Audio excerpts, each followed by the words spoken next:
এবার দেখাবো রাজভবন তদন্তে নয়া মোড়।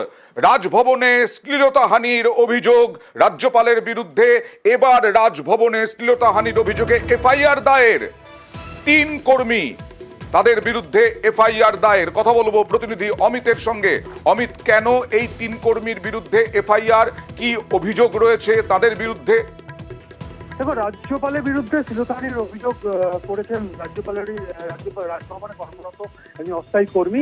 সেই মামলার কিন্তু এনকোয়ারি বা অনুসন্ধান চালাচ্ছে কলকাতা পুলিশ। এবং ওই দিন অর্থাৎ 2রা মে যখন এই ঘটনা ঘটে যায়, ঘটনার পরবর্তী সময়ের যে ঘটনাগুলি ঘটেছে, অর্থাৎ তিনি রাজ্যপালের কেবিন থেকে বেরিয়ে আসার পর মানে কাঁদতে কাঁদতে তিনি বেরিয়ে আসলেন, সেই সময় রাজভবনের 3 জন কর্মী তাকে আটকানোর চেষ্টা করেন, তাকে আটকানো হয়। এমনকি তিনি বাড়ি যেতে চাইছিলেন, সেই সময় তাকে বাধা দেওয়া হয়। এছাড়া পুলিশের যে আউটপোস্ট রয়েছে সেখানে তিনি কমপ্লেন করতে চাইছিলেন, সেই সময় তাকে আটকানো হয়েছিল।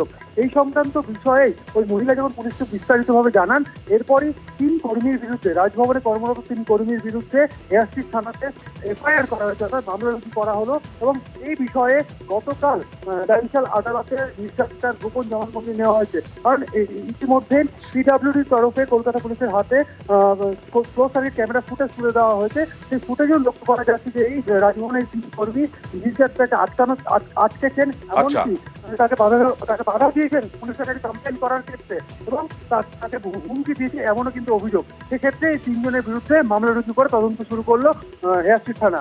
ধন্যবাদ।